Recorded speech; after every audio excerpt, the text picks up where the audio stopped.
People, they describe it like this. You wake up at 3 in the morning and you can't tell yourself why. There's no alarm, no sound from the street, and no bad dream that you can remember pulling yourself out of sleep. You're just awake, like something reached into the dark and pulled you out of it. The room, it's dark the way your room always is. It's that deep apartment dark where you know the ceiling, the dresser, and the outline of that closet door. Because you live there, because you've learned the shape of your own life in the dark. You know every single inch of that room, which is exactly why that corner, it was wrong. It's not dark like a shadow. It's darker than the room around it. Almost like that corner had swallowed the dark and pulled it inward. You tell yourself that maybe it's a coat on the hook, a piece of furniture, or a huge pile of laundry. Anything but what it really might be. You tell yourself that your eyes are still adjusting and that you still might not be all the way awake yet. You're basically making yourself sound reasonable. And while you're trying to do all that, it moved. Not fast and not dramatic, and not the way that something moves when it's startled. It's the way that something moves when it decided to. Just enough movement to make you understand that what was standing in the corner of the bedroom, it wasn't furniture, it wasn't fabric, and it damn sure wasn't your eyes playing tricks on you. Now, the worst part is not the movement. The worst part was what you understood in the moment that you looked directly at this thing. You didn't feel like the person that had noticed something. You felt like the one being watched. Like whatever had been standing in that corner had been there long before you woke up. Long before your eyes adjusted, and long before you looked at that clock on the nightstand and realized it was 3 a.m. This thing, it had been there, and it already knew that you were there, and it wasn't leaving. But if it did, you somehow knew that it could come back. You see, most ghost stories, they're scary because something might be there. But shadow people stories, they're scary for an entirely different reason. They're scary because people keep describing the same moment, that moment when they realized they were not the first ones to notice. So tonight, I want you to sit with just one question. Why do so many people, across centuries, across cultures, and in every kind of life that you can imagine, they all describe seeing dark human-shaped figures, and they all seem completely aware of them?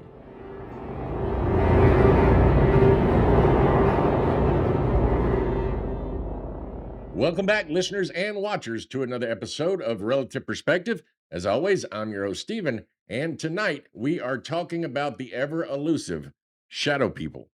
These are the dark figures in the bedroom, that scary shape in the hallway, and that thing standing at the foot of your bed that is somehow darker than the darkness that surrounds it. And I tell you right now, this topic that we're talking about tonight, it hits close to home. Because people, they're not just saying that I saw something weird. They're actually saying that something was watching me.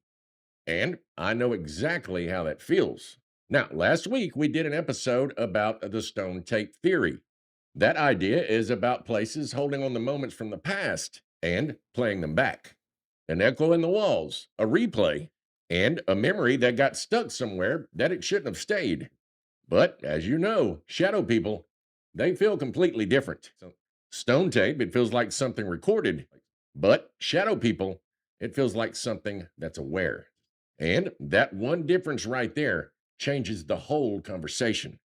So tonight, we're going to talk about the bedroom encounters, the stories from people who weren't asleep. Then we're going to talk about the Hat Man, the folklore, the demonic theory, and yes, we're going to go ahead and hit on the skeptics' theories as well. But we're going to do all of it the right way. No laughing at witnesses, no lazy debunking, and no pretending that every dark corner is a demon either. We're going to tell the story straight, and we're going to let the pattern speak for itself. Now, if you're new here, welcome home. We do our best to tell the strange stories straight on this channel.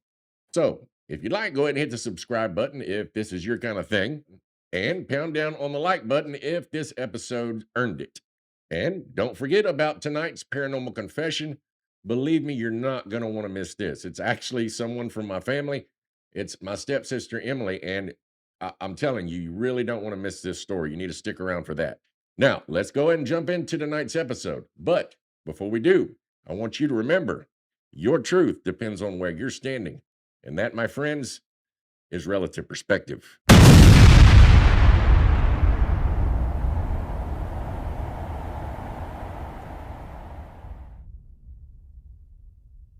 Okay, the bedroom is where these stories they get really dark because you're not in some old abandoned hospital.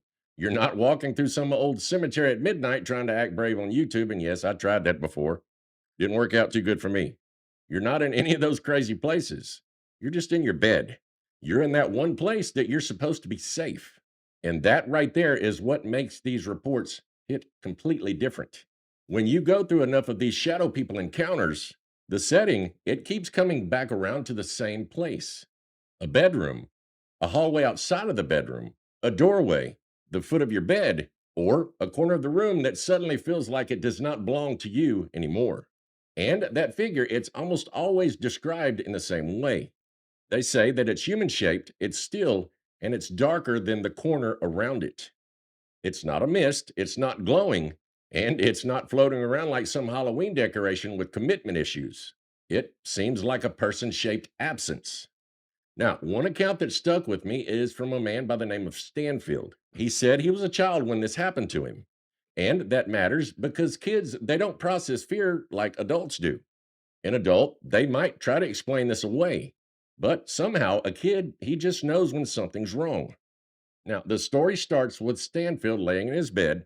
He opens his eyes and he sees something standing there in the corner right past his bed. And he said it looked like a human shaped dark figure. It wasn't a shadow on the wall, and it wasn't something standing outside of his window. He said that it was definitely in his room. And it's close enough that his little kid brain, it had to make a decision.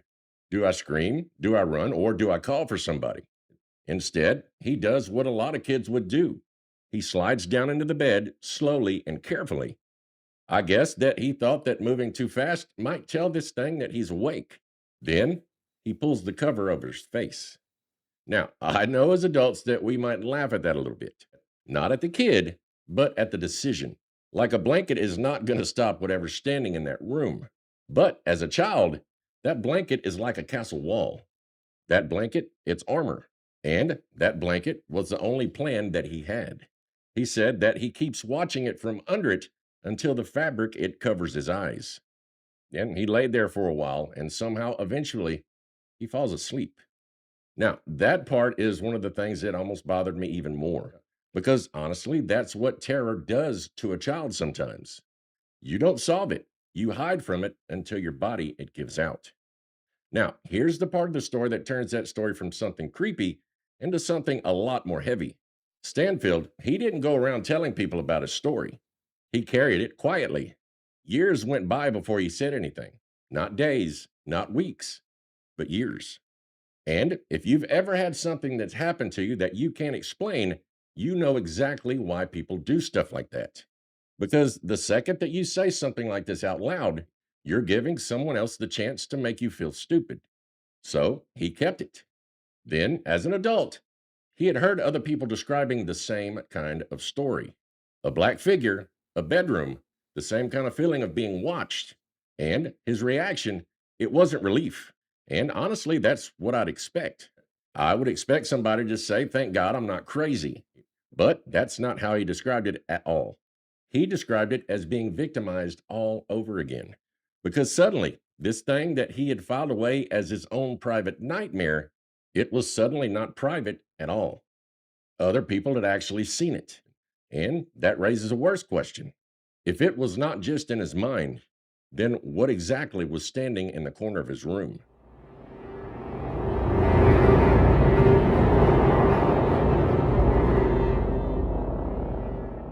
Then there's a guy by the name of Luke Purdy. He said that he was just 6 years old the first time that he saw it. He was staying at his father's house. It was the middle of the night.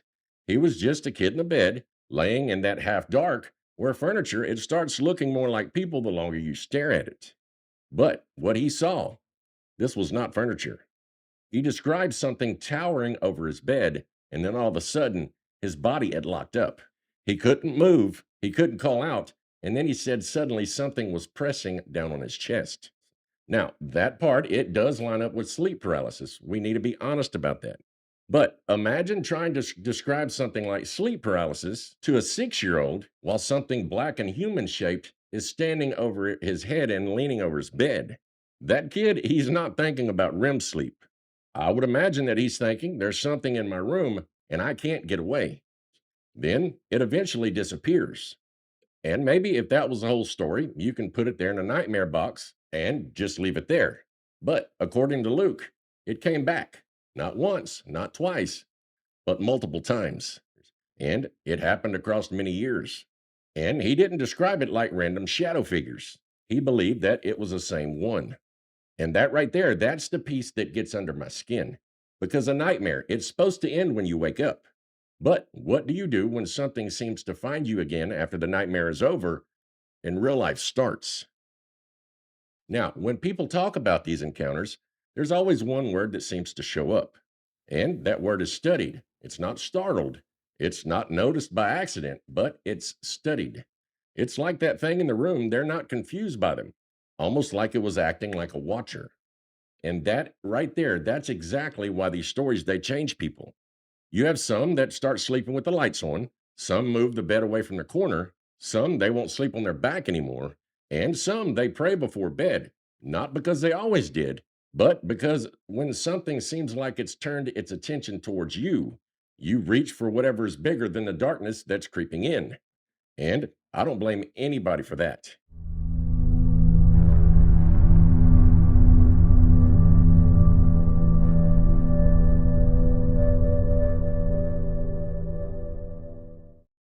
Okay, now this is where the easy explanations they start to crack.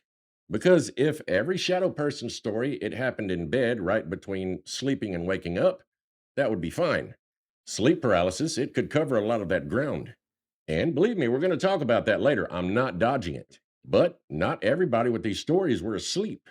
Some people say that they were standing up, driving, working, walking through the house, or walking through the woods.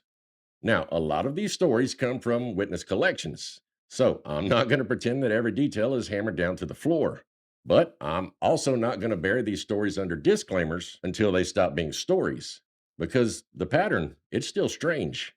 People who were nowhere near a bed, they were describing the same type of figure. They said it was human shaped, too dark, too still, and it was somehow aware as it watched them without fear of being noticed. Now, one account that I ran across involves a security guard that was working the night shift. And I want you to picture that job for a second. You're not asleep, you're not tucked into bed, you're working, you're probably tired, sure, but you're awake. You know the lot, you know the lights, and you know which corners are dark and which ones are covered with street lights. And then a figure, it moves across an open parking lot. He said it was black, human shaped, it wasn't running, and it wasn't in fear of being noticed. Gliding was the word that got used in his report. And I know that sounds dramatic, but I understand why people reach for that word because they're trying to describe movement that doesn't seem quite like a human walking. That's when the figure it passed under the street light. And believe me, this is where the story gets really crazy because according to his account, this thing it did not cast a shadow. Now, I'm going to go ahead and say that again. A shadow figure under a light with no shadow of its own. And that's the kind of detail that you don't forget. That's the kind of detail that makes you stand there a lot longer and you're trying to decide if you really saw what you saw. That's not the only version of the awake reports. There are hikers who describe thin black silhouettes and they're standing against trees in those remote woods. Not someone hiding behind a tree and not someone stepping around it. They said that it was standing against it, flat against it, like the shape was part of the trunk until the witness looked too hard and then it vanished. There was no brush moving, no footsteps, or they didn't see anybody walking away. Just woods that suddenly feel a whole lot less empty than they did 5 seconds ago. Then we have another report about a driver that tells a similar type of story. He said he saw a dark figure standing on the shoulder of the road, and he said he caught it in his headlights. He said that it was human shaped, standing still, and a lot darker than he should have been.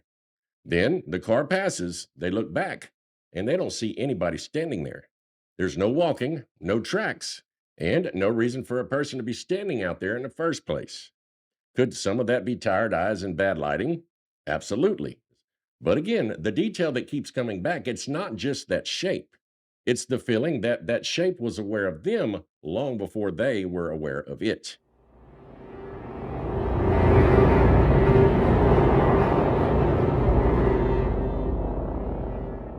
But the awake story that really needs to be told slower is from a story told by a guy named Michael. Now, according to his account, he had just bought a new house to fix and sell. And that detail, it really matters because if you're honest with yourself, a new house that you're staying at, it already feels strange after dark. You don't know its sounds yet, you don't know which floorboards pop, and you don't know which window taps when the wind hits it. Every house, it has a language, and when it's new to you, you don't speak it yet. Now, Michael, he said he'd been doing a lot of housework. He'd been painting all day and he was exhausted. So he said he fell asleep in a beanbag chair. Sometime in the middle of the night, he wakes up and he goes into the kitchen for a glass of water. Now, that's one of the most normal things in the world to do. You wake up thirsty, you walk through the dark, and you don't turn on every light because you're still half trying not to fully wake up. And that's when he sees something standing right there in the kitchen. He said it was a black human shaped figure standing right there in his new house. And Michael, he did something that tells me how real it felt in the moment for him. He said he picks up a knife. Now, whether you think that's a smart move or not, it's beside the point. It's a human reaction. If you think someone's standing there in your kitchen at night, you grab whatever makes you feel less helpless. Then, according to Michael, that figure it starts moving towards him. I want you to think about that for a minute. He's not lying in a bed unable to move. He's standing there, he's got a knife in hand, and he's facing something that looks like a person, but it's not moving like one. And instead of stopping, instead of turning, instead of speaking, the figure, it comes straight at him. Then he says it does something that he never expected was even possible. It goes through him. He said it goes through his arms that he was holding up trying to block it, and then it passed through his body. Then after that, it floats across the room and it goes through another wall. This thing, it completely vanished. And that right there, that's the part where a simple intruder explanation, it falls completely apart. And yes, the source that records this account also notes possible grounded explanations. They said that it could have been paint fumes or disorientation from waking up. And honestly, that's fair. We should consider that. But Michael says that he was on his feet with a knife in his hand when this happened. And after that night, he turned on every light and he stayed awake till morning. Then he did something else that tells you how much this thing shook him. He never spent another night in that house alone. To me, that's not just another weird story. That is somebody making a life decision because of what he believes walked through him that night in that kitchen. Now, this is why I can't put the whole topic of shadow people in a sleep paralysis box and close the lid. Some accounts, they fit sleep paralysis almost perfectly, and I'm not arguing that. But some of them, they don't. Like the stories you just heard, some happen in kitchens, some happen in parking lots, and some happen in headlights on empty roads. And even if you hold the sourcing carefully, you still have to deal with the pattern. The same dark human shape, the same unnatural stillness, and that same feeling that it was not just simply seen, it was watching back.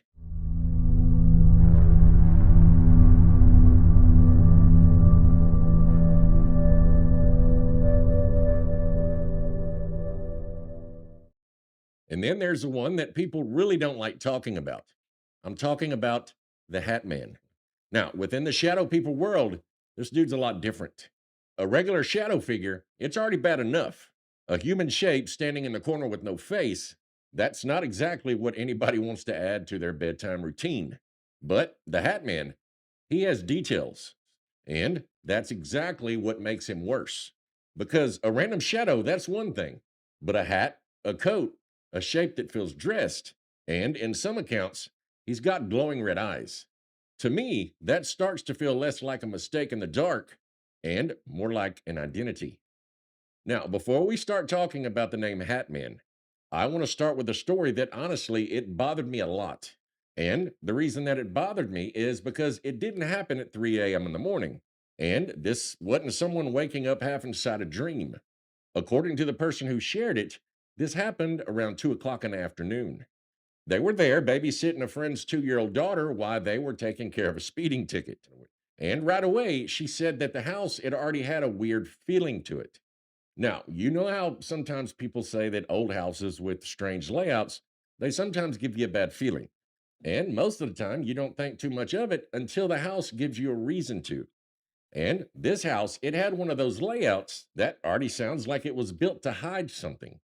Now, the upstairs, it was reached by a steep, narrow staircase, and it was hidden behind a fake wall in the foyer.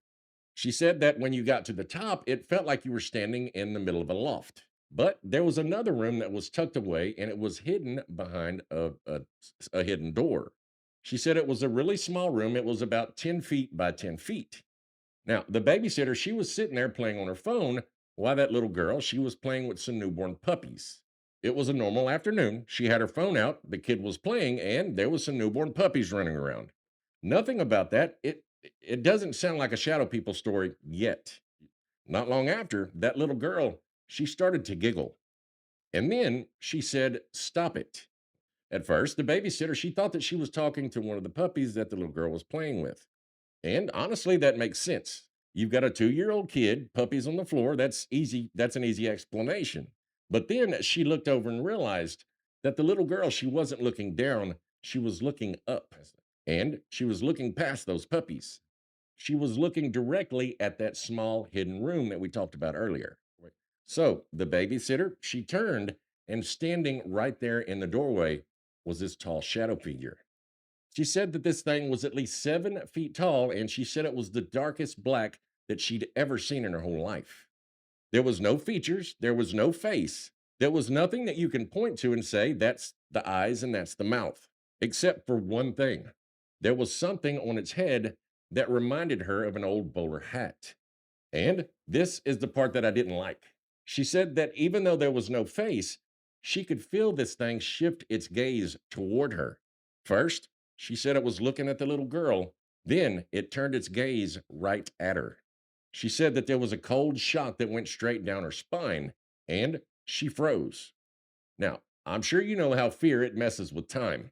She said that it felt like they were staring at this thing for 20 minutes, but it was probably more like 5 seconds.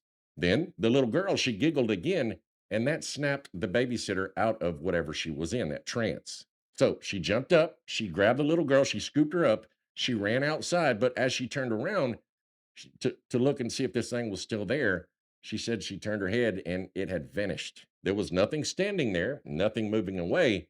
It was just gone.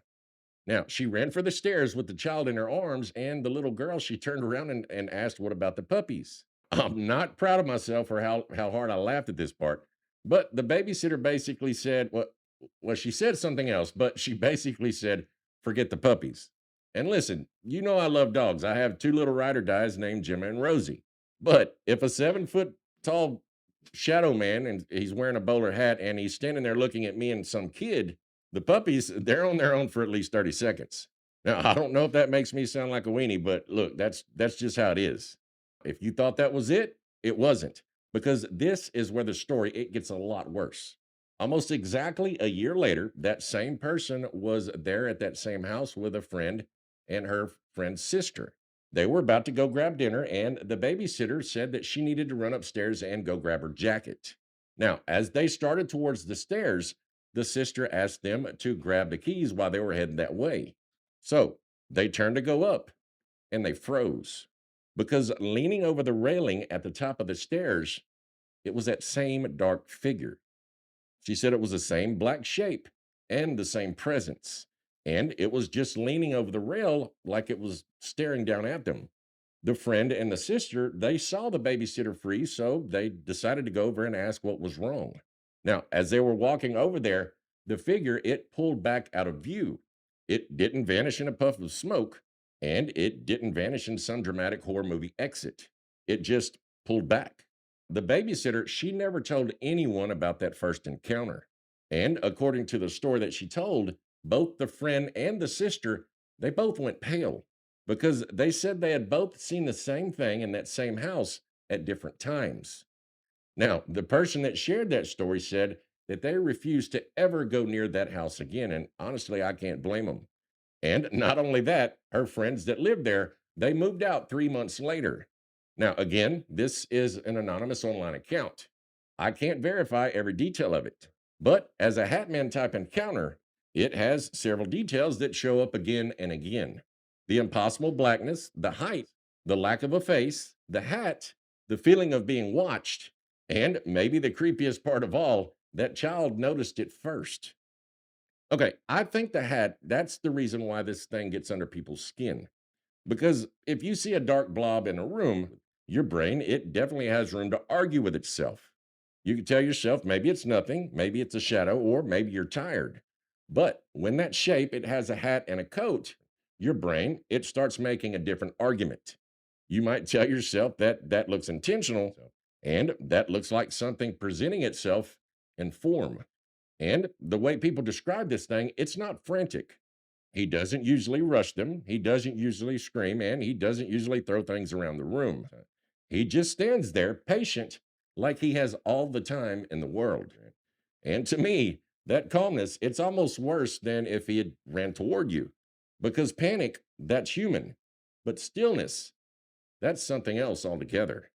Not only that, there are lots of accounts that say the Hat Man, he acts like a leader.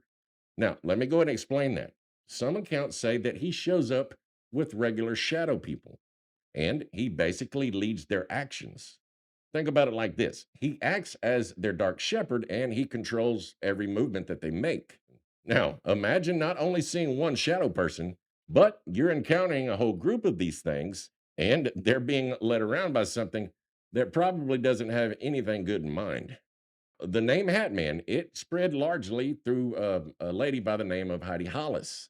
She said that she encountered shadow figures while she was in college in the 1990s. And she wrote about them in her book. It's called The Secret War in 2001. Then in 2002, she went on a radio program called Coast to Coast AM. And that's when she talked about the tall figure that wears that wide brim hat. And that is when the phones lit up. When she told her story, the phones, they exploded. And this part matters because people, they weren't calling in saying that she was lying or that that was a cool story. They were actually calling in with recognition. They knew him, they'd seen him, and some had carried that image for years without a name for it. Then finally, someone had described that thing that's standing in your room. Now, I want you to imagine how that feels. You spend years thinking that this was your private nightmare. Then one night, you hear a stranger on the radio that's describing that hat, the coat, the height, the red eyes, and the watching, and suddenly your nightmare, it has a name. Now, I don't know if that would comfort me. Honestly, I think it might make it worse. Here's the part that's hard to brush off too quickly. Some people who describe the Hat Man say that they had never heard of that name before their encounter. There was no late night radio, there was no paranormal forum, and no creepy compilation video at 2 in the morning. They didn't know the name, they only knew what they saw. Then later, they found other accounts. The same shape, the same hat, the same coat, and the same feeling of authority coming directly off of him.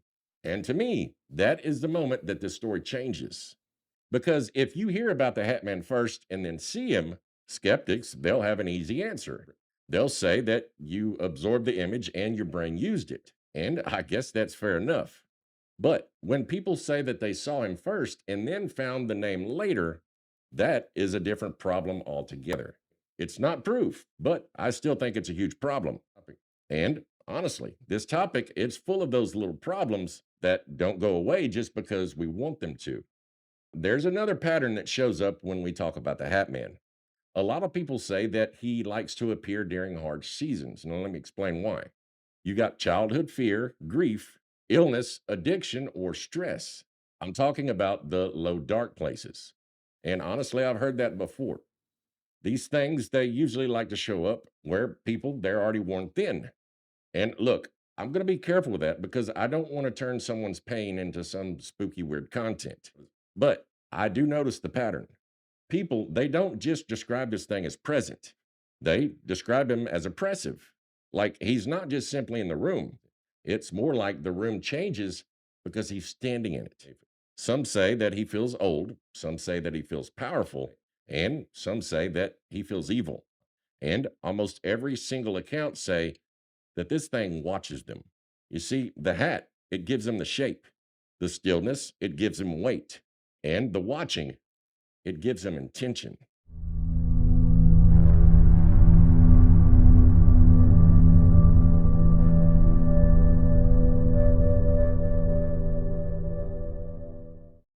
Some people hear about shadow people and they assume that this is just an internet thing. You've got forums, late night radio, and creepy pasta. You got people scaring each other until everybody starts seeing the same monster. And look, I know culture absolutely spreads images. I'm not pretending that it doesn't. But the deeper that you look, the harder it is to say that this started online. Human beings, they've been describing dark presences near sleep for a long, long time, long before comment sections, long before paranormal podcasts, and long before someone could Google about a black figure standing at the foot of their bed at 3:14 in the morning. Different cultures, they had different names for it, but the shape underneath, it's familiar. You got a presence near sleep, then you've got pressure on the body, then you have terror in that room, and the feeling that something evil came close when the person was at their most helpless. Even the word nightmare, it has teeth in it. You see, the mare in a nightmare, it wasn't originally talking about some horse. It actually pointed to something older and much, much more darker. They said that it was a supernatural presence believed to press down on somebody while they were asleep. This was something that brought paralysis, fear, and the feeling that you couldn't breathe or cry out. I want you to go ahead and think about that. Every time that we casually say that I had a nightmare, we're using a word that carries the memory of people waking up frozen with something awful in the room. That doesn't prove that shadow people are real, but it does prove that this experience is a lot older than most people think. People, they've been trying to name this kind of night terror for centuries, and they didn't describe it as random. They described it as a visitor. First, let's talk about Vietnam. There, they say that sleep paralysis is often described as being held down by a shadow or some kind of ghost. Then there's Japan, and they have what they call the kanashibari. That's that same feeling of being bound, frozen, and unable to move. Now, you have the people called the Hmong, and in their tradition, you have people that spoke of what they call the Dab Sog. They said that this was a spirit that attacked sleepers by sitting on their chest. Then you have Newfoundland and parts of the South here in America. You have people that call it being hag ridden. Then finally, in Mexico, they talk about the dead climbing on you while you're sleeping. You've got different words, different places, and completely different beliefs. But I want you to listen to the shape underneath all of it. Something comes at night, something presses down on you, something freezes the body, and something feels present. That right there, that's the pattern. Now, some people can explain that as shared human brain wiring, and that's a possibility. But you can also understand why people across history, they didn't experience it as a brain glitch. They experienced it as an encounter. So, what do we do with all this? Maybe the human brain, under certain conditions, it creates the same kind of monster over and over again. Maybe sleep paralysis, fear, grief, and darkness that can all mix together and possibly create a human shaped watcher. Because honestly, that's how our survival wiring it works. And honestly, that's a reasonable argument. But I still think the pattern deserves to be looked at without smirking because there's people that are across cultures and generations, and they all keep describing a dark presence near the edge of sleep. It's not just a weird dream, and it's not just a bad presence. It's a presence, it's a weight, it's a watcher, and whether that watcher it comes from the brain, the spirit world, or something that we don't have language for yet, the story, it's too old to treat like some modern trend.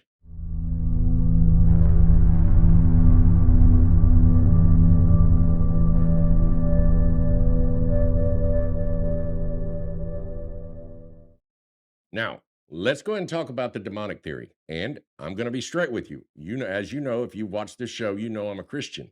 So no, I'm not going to sit here and act like that explanation is silly. I believe spiritual darkness, it's real. And I believe that evil can press on people. And I also believe that there are things that we don't understand that can still have evil intentions behind it. So I want to give the demonic interpretation a seat at the table. Now, when some Christians hear these stories, there are certain details that tend to stand out. You've got the darkness, the oppression, the fear that feels bigger than normal fear, the way that these encounters seem to happen when people are vulnerable, and the way that some witnesses they describe this figure as not just scary, they describe it as evil. And that word, it matters because people they don't often reach for that word, especially after they've built a theology around the event. A lot of them say that that is what they felt in the moment. This was well before they had an explanation, before they had any label, or before they had time to sit down and make sense of what happened. They felt it. They felt evil. Now, can fear trick us? Of course it can. Fear, it's a terrible eyewitness. But when that same word keeps showing up with people from different backgrounds, I'm not going to pretend that that means nothing. The Bible, it does talk about spiritual darkness. It talks about fear at night, and it talks about spiritual forces that oppress, deceive, and it looks for weakness. That framework, it's definitely there. I'm going to be honest. I'm not going to lie to you. The Bible, it doesn't have a verse that talks about shadow people directly. Anybody who tells you that, they're reaching further than the text goes.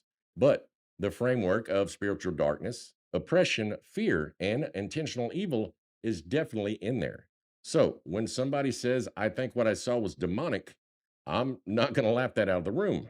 I may not be able to prove it from the outside, but I understand why they reach for that explanation. Now, there is another pattern that shows up in Christian testimony collections. There's some witnesses say that their encounter ended when they called on the name of Jesus. The lady we talked about earlier, Heidi Hollis, she has talked about that exact same thing. Then there's a guy by the name of Joe Jordan, and he's also collected a number of these reports that say the same thing. Jordan has said that the pattern was consistent enough to change the way that he sees these reports. Now, skeptics, they'll have their fair response. They say that speaking out loud can help break sleep paralysis. And they also say that focusing your mind, it can help interrupt the frozen state. They say that prayer can give the brain something solid to grab onto when panic has taken the wheel. Now, that is a real explanation. But believers like me, they hear those stories differently because to a Christian, the name Jesus, it's not just a calming word, it's actually authority. So I can't prove from the outside what happened in every room. I can say this: when people repeatedly keep talking about a presence leaving when they call the name of Jesus, I'm not going to treat that like some throwaway detail because I don't know if you know this, the same thing has happened to me. I've told my story numerous times on here. And if you'd like to hear my story, I'll go ahead and put it down in the comments below. You can watch the video. Like I said, skeptics can say all they want, but I know what happened, and it happened to me. So let me go ahead and land this thing carefully. I'm not saying that every shadow person is a demon, and I'm not saying that every sleep paralysis episode is some kind of spiritual attack. And I'm definitely not telling anybody to ignore medical, mental, or sleep related explanations. To me, that would be kind of reckless. What I am saying is that the demonic theory, it's not irrational and it's not primitive. And honestly, it's not something people should be embarrassed thinking about. It fits how some witnesses describe their encounter. It also fits that oppressive feeling and it fits the vulnerable season. And for people of faith, it gives language for something that otherwise feels impossible to explain or name.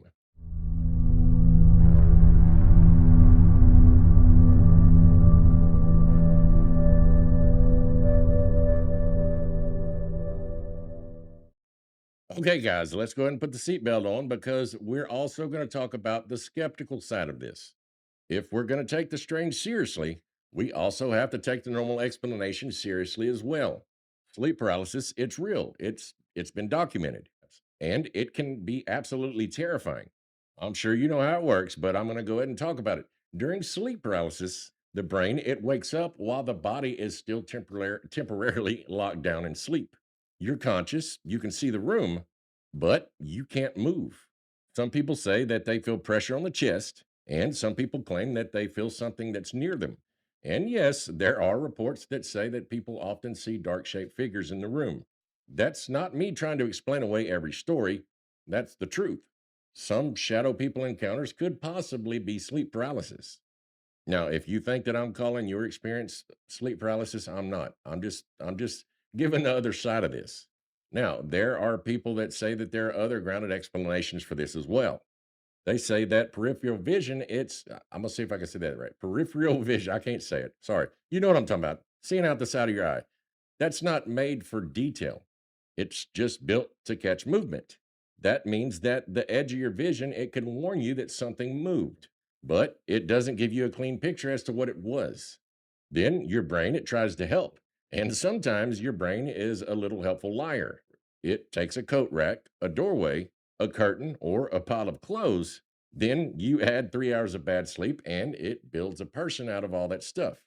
They actually have a name for it, and it's called pareidolia. That means that your brain, it looks for faces and bodies and messy information. And most of the time that's useful. It helps you spot threats really fast. But if you're in a dark room, exhausted and afraid, that same survival system, it can scare the life out of you.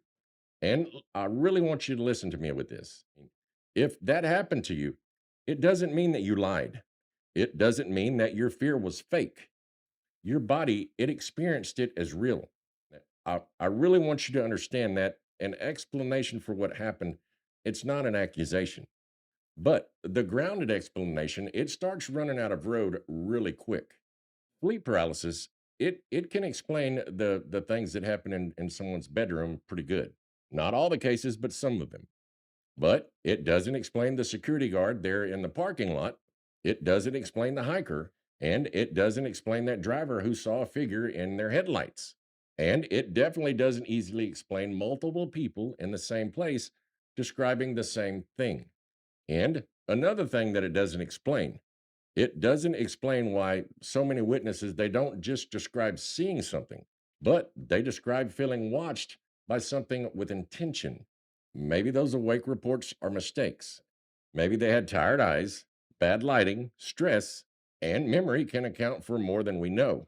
All of that is possible. But it's also possible that we're dealing with some topic where more than one explanation is could be true at the same time.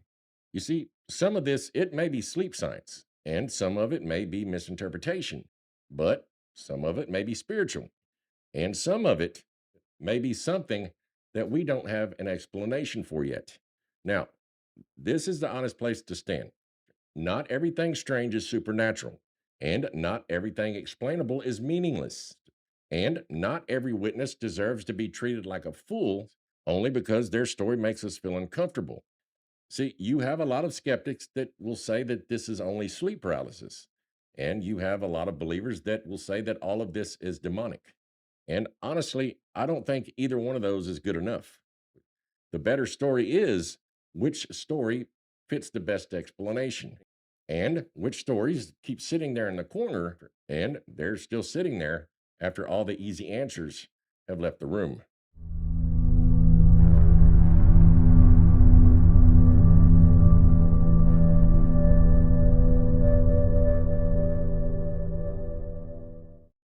Okay, guys, before we close this out, as I promised, it's time for paranormal confessions.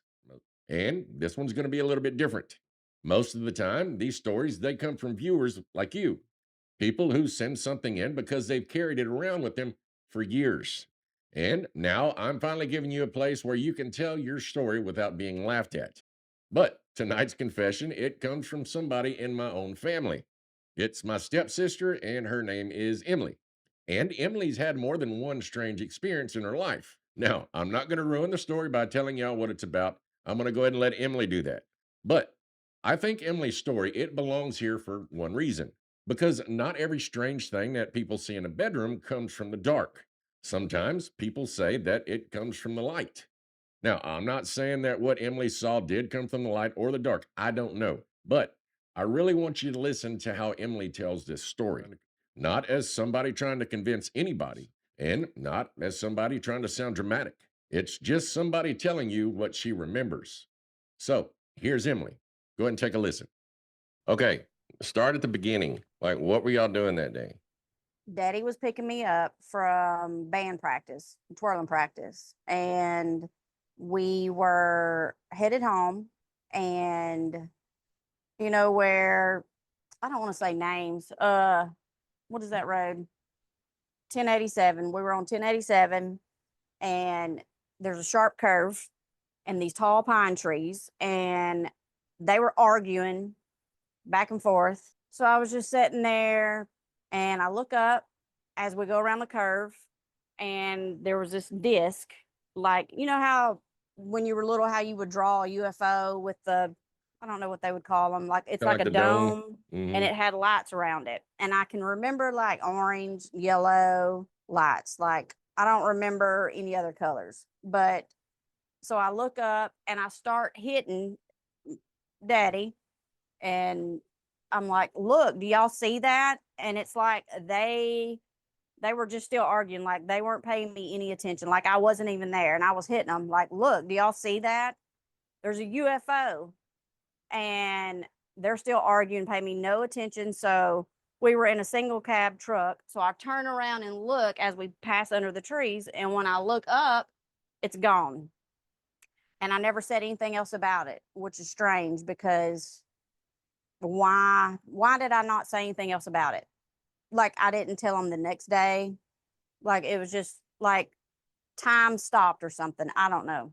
Well, that's what I was gonna ask you. Do you feel like whenever you were trying to get their attention, does it feel like They you were in weren't like paying a me. It's like I wasn't even there. right? That's what I was gonna say. Do you feel like you were in like a different what's the word I'm looking for? Like a different I don't want to say realm or anything crazy like that, but like maybe the UFO did something to where only you could see it.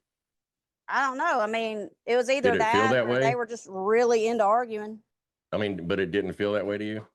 It's just like, yeah, I mean, like now that I think about it, yeah. But back then, when you're what, 15, 14, 15, I Mm. didn't think that way.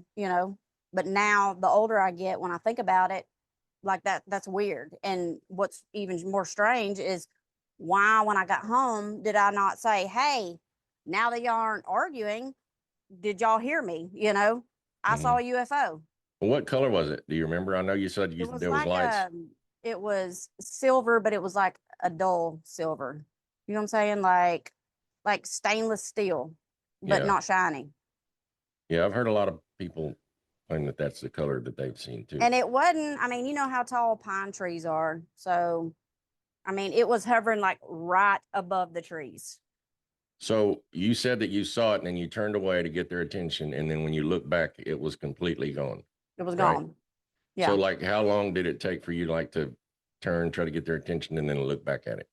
Like, I'm looking at it as we're going under it, and I'm like yelling and hitting them, and they're not paying me no attention. So as we're going under it, I'm turning, looking, and like probably 5, 10 seconds.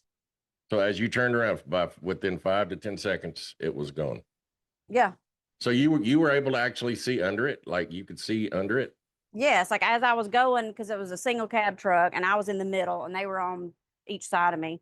So Right. I'm looking like this and I'm hitting them, and they're just arguing, and I'm looking, and then I turn around to look and it's gone. So what did it look like from under it? Like, did it have any, like It was just like flat looking. this? It didn't have like no legs or any kind of No, no it's just plane like coming what out. you would see, like a drawing of a UFO.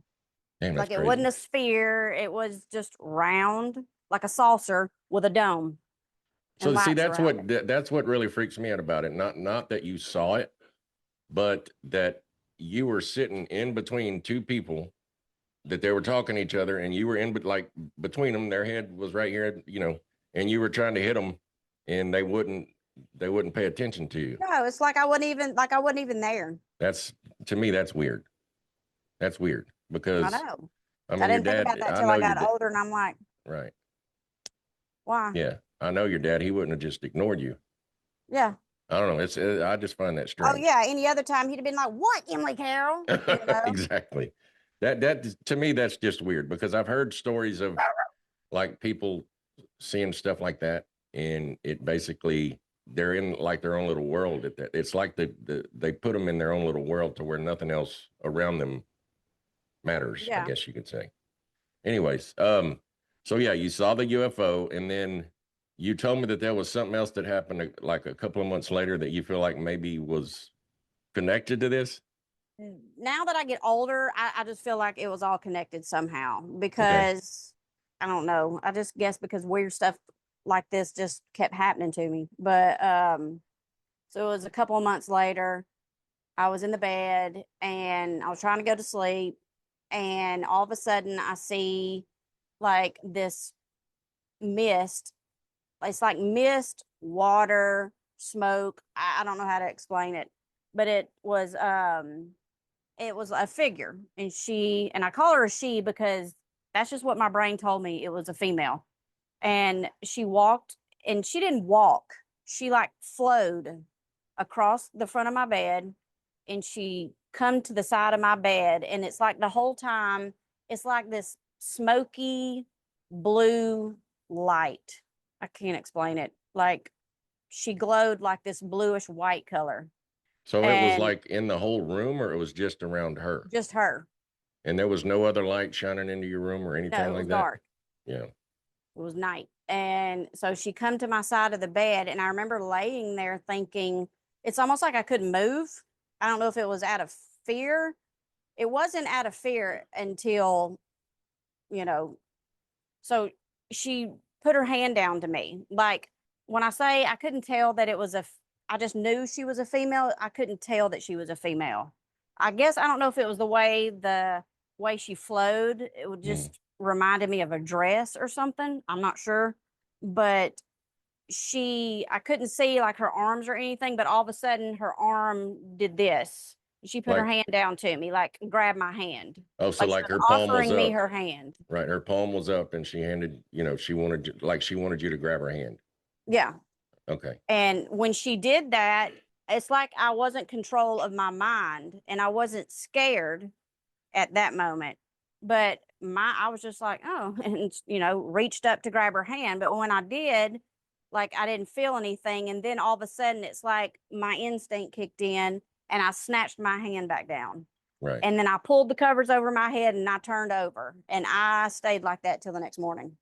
So you didn't, you didn't hear anything or see I anything didn't else hear after? anything, see anything, but what was weird is I laid there and I watched her and didn't try to run, scream, nothing. It was like I was just stuck, kind of like I was telling you with a UFO, Right. That's what I was like about to say. time stopped or Hmm. something. And I couldn't scream, I couldn't talk. I wasn't like I could move and stuff, but I wasn't scared until it's like all of a sudden something just clicked, and I was like, what the hell? And then, then I got scared. Yeah. Well, okay. Tonight's episode that we're talking about is about shadow people, but this is something completely different than what we call shadow people, because the shadow people are dark, right? And this you said was kind of like light. Yeah. I didn't So, like I said, I didn't feel scared. right. I didn't feel scared until it's almost like I was in a trance and I came out of it. Then I Yeah. got scared. So, okay, let me ask you this. You said you felt you weren't scared at the beginning, but then when you reached out and you touched it or tried to touch it, that's when it's like you snap back. So, Yeah. do you think that this thing was evil? No, I didn't feel anything evil from it Then why were you scared? I guess it's just because it was something there that you didn't know what it was. because there was a damn glowing being standing beside me. Yeah. you know, and Yeah. like I said, it was like I was in this trance until I wasn't all of a sudden. Yeah. Hmm. That's crazy. So I guess that's why you think that this is connected, because you kind of felt the same Yeah, when time maybe. I basically never thought of stopped. it that way, but Yeah. I mean, to me, that's makes sense. That makes I was sense. always having weird stuff like that happen to me there. Not with glowing beings and stuff like that, but I mean, you know that house. Okay. Well, okay. Like with everything that's going on with you, like with everything that's happened, I mean, have you ever tried to look into what you think it might be? Have you looked into that stuff? Yeah, I started researching because I'm like, what the hell was going on with me when I was younger and why throughout my life has all this weird, just like random stuff kept happening. And I was like, I started with, just Google and whatever, and just I'm too ADHD for all that. So I started asking ChatGPT. Well, my ChatGPT used to be cool until they updated it. Not cool anymore. But it told me, so I told it like the UFO story, then I've told it all of my stories. And I told it about the being coming to me and reaching out for my hand, and that's when it said that everything basically that it knows is some light being called a Octurian, that they are like a bluish, glowing, smoky water, however I described it, um, flowing light being that they offer, they're calm and peaceful, and they will offer you their hand Hmm. to what's the word? Like as a sign of peace so you're not scared or something like that? Almost like an initiation type thing of peace. So what do you think they were trying to do? Do you think they were trying to show you something or? I have no damn idea. I mean, I've always had weird shit happen to me, as far as dreams and all that kind of stuff. But I mean, I have no clue. Like, you know how like sometimes you'll have something in the back of your memory, but it won't come forward, and you're like, I know there's more to the story, but I just can't remember because I was, 14, 15 back then. And it's like, I know at that moment, something was like, what was I thinking back then? I know I was thinking something, almost like something was put inside of my mind, but I cannot remember it. So you think that whatever that was, whether it was a ghost or a whatever, like, or what'd you say, Octurian? Yeah, You think it's possible that they might have like put something in your mind? possibly. I don't really remember. I just know that there's more to it, but I was so, like whenever I grabbed its hand, even though I didn't feel anything, as soon as my hand touched its hand, it's like I snapped out of being like in this trance. And once I snapped out of this trance, fear automatically flooded me. So it's like my brain is like trying to remember what was going through my mind in the moment of me grabbing its hand, because I know that there was something there, but I can't remember it now because as soon as I touched it, fear flooded my brain and I just threw the covers over my head. And now I cannot remember anything about it. Like what it was like trying to say or whatever. I know that Well, sounds crazy. no, it doesn't. I mean, have you thought about doing like hypnotherapy to see if there's something more But to it? imagine the shit that they would bring out of my brain. Yeah, I guess that would be a good idea. Oh, That's funny. I'd be in a mental institution after that. Oh, Jesus. Okay. Well, look, Emily, thank you. Thank you for sharing your story. I know I'm your stepbrother and I'm sounding like I'm trying to be professional and everything, but no, I really appreciate you sharing this. You're welcome. Yeah. And look, if there's anybody else out there that that knows or has seen anything like Emily's seen, you can either put it down in the comments or you can email me at relativeperspective76@gmail.com, because I'm sure, Emily, you'd probably want to know if anybody else out there has seen anything like this and it might have answers. Yeah. All I would right. love if anybody else has had that happen to them. Yeah, no doubt. I'm sure there's people out there that have. And y'all, please, if y'all have heard this and you do know of anybody, or if you had the experience, don't be scared. Don't be scared to tell us, because we're going to respect your story here. I promise you. So, anyways, Emily, thanks for sharing your story, and I guess we'll talk to you later. All right. Bye. Later, Gator. Later, Gator. This story right here, this is the kind of story that I don't want to rush past, because whether someone sees a shadow figure or something that looks like it's made of light, the part that gets me is still the same. It's in the bedroom. You have someone that's really young, and it's being in the one place where you're supposed to be safe. And all of a sudden, there's something there, something that you damn sure didn't invite, and something that you don't understand.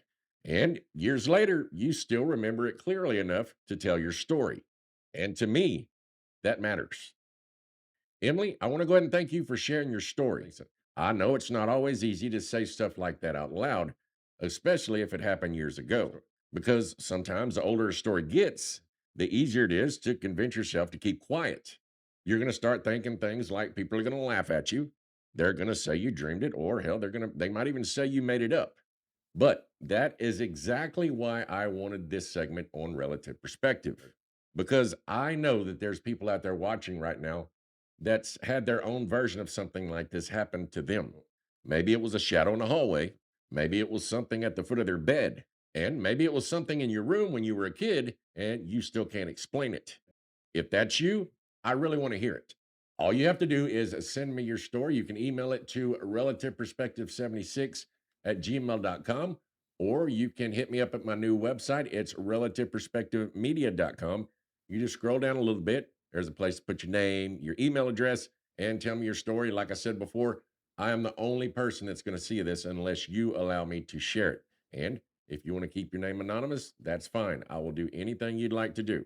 Now, again, when it comes to shadow people, I still think the scariest part is not just that people saw something, it's the feeling that they describe afterwards. That sense that the figure, it's not lost, it's not confused, and it's not accidentally standing there. It's actually standing there and it's watching you. And in most of these stories, the witness, he doesn't feel like he discovered something. They feel like it had already noticed them first. And that right there, that's the part that sticks with me.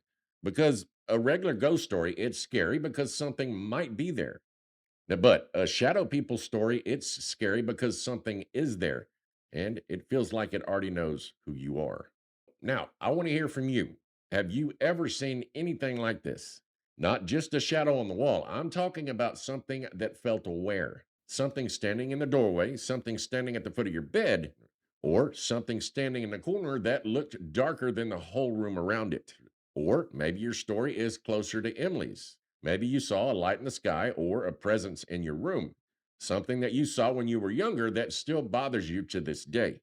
All you have to do is drop it in the comments, and I'd really like to know what happened. Tell me where you were, tell me how old you were, and tell me the part of the story that still sticks with you. Because honestly, that is usually where the truth hides. It hides in the detail that you can't forget. Now, if this is your first time here, welcome home. I'm glad you're here. All you have to do is hit the subscribe button. And if our episode earned it, go ahead and pound down on the like button. This channel is for people who know the world is stranger than most people allow us to admit. We talk about the paranormal, we talk about UFOs, we talk about strange encounters, hidden history, and we discuss stories that people carry around because they had no place to put it. So, if that sounds like your kind of place, I want to welcome you to the crew. And again, I want to remind you, if you have a confession of your own, all you have to do is send it in to my email. I don't have to mention it. I've already mentioned it like 2 or 3 times, but I will definitely put the email down below in the descriptions if you don't remember. Again, I want to thank you from the bottom of my heart for sticking around with me till the end. And as always, I want you to remember your truth depends on where you're standing. And that, my friends, is relative perspective. God bless you. We love you. And have a good night. Whew. That was dark. Thank you, Emily. Talk to you later. Thank y'all for watching. Rosie, let's go outside. Come on, Gemma. God bless you. Love you. Goodbye. Da, da, da, da, da, do, do, do, da, da. Ow.